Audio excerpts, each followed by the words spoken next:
Welcome to JMS kitchen. இன்றைக்கி பார்த்திங்கன்னா நம்ம செய்ய போகிறது ஒரு ஹோட்டல் ஸ்டைலில் பூரி குருமா நம்ம செய்ய போகிறோம். அதுக்கு தேவையான இன்க்ரீடியன்ஸ் பார்க்கலாம். ஒரு 3 பெரிய வெங்காயம் நான் இந்த மாதிரி கட் பண்ணி வச்சுருக்கேன்.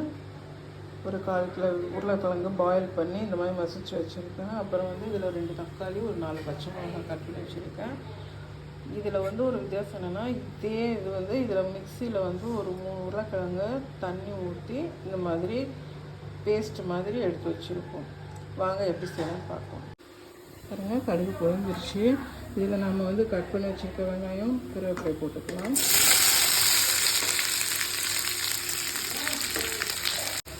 வெங்காயம் இந்த அளவுக்கு வதங்கிச்சுங்க, இந்த மாதிரி கோல்டன் கலர் வந்துச்சுங்க. இந்த ஸ்டேஜில் நம்ம கட் பண்ணி வச்சுருக்க தக்காளி ஆட் பண்ணிக்கலாம்.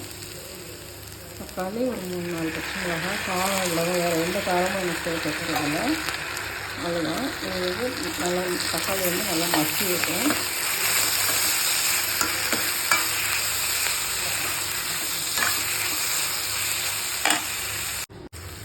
ஏன்னா இந்தளவுக்கு தக்காளி வெங்காயம்லாம் மசி வச்சு இல்லையா. இதுக்கு தக்காளி நிறைய போடக்கூடாது, 1 இல்லை 2 போடலாம். நான் இப்போ 2 போட்டிருக்கேன் தக்காளி.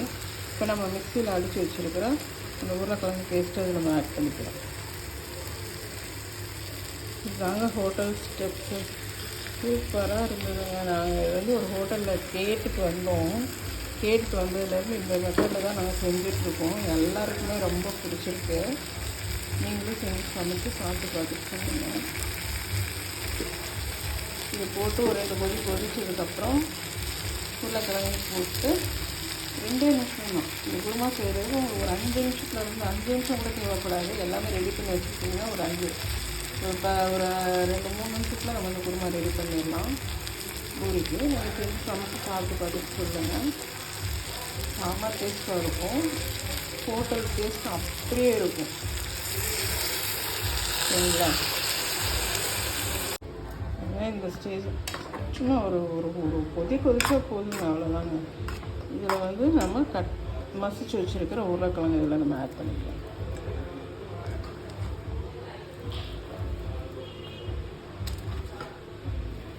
உண்மையிலே நான் வீடியோக்காக சொல்லலைங்க, உண்மையிலே செம்ம டேஸ்ட்டாக இருக்கும். செஞ்சு சாப்பிட்டு பாருங்கள். எந்த பூரினாலும் சரி, உருளைக்கிழங்காலும் மைதானாலும் சரி, கோதுமை மாவு பூரினாலும் சரி, 2ம் மிக்ஸ் பண்ணி செஞ்சாலும் சரி, செம்ம டேஸ்ட்டாக இருக்கும். நம்ம ஹோட்டலெல்லாம் வேணும் அவன் கொடுக்குறது கொஞ்சோண்டு கொடுப்பாங்க. நம்ம வேணும்னு கேட்டு வாங்கி சாப்பிடுவோம் இல்லையா, அந்த டேஸ்ட்டில் இருக்கும். இது நீங்கள் செஞ்சு சாப்பிட்டு பாருங்கள். இப்போ பாருங்கள், ரெடியான குருமா ரெடி ஆயிடுச்சு. நம்ம இதை ஸ்டவ் ஆஃப் பண்ணிவிட்டு இதில் நான் கொத்தமல்லி தழை தூக்கிறேன்.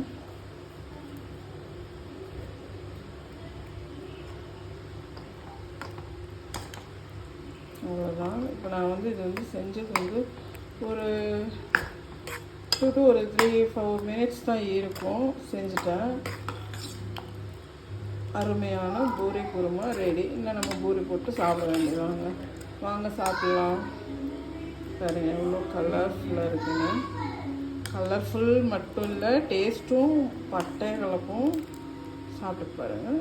சப்ஸ்கிரைப் பண்ணுங்கள், பெல் பட்டன் தட்டுங்க, லைக் பண்ணுங்கள், கமெண்ட் பண்ணுங்கள். பாய். பாருங்கள், நம்ம ரெடி பண்ண குருமா பூரி எப்படி இருக்குன்னு பாருங்கள். செஞ்சு சாப்பிட்டு பார்த்துட்டு கமெண்ட் பண்ணுங்கள். டேஸ்ட் எப்படி இருக்குன்னு சொல்லுங்கள்.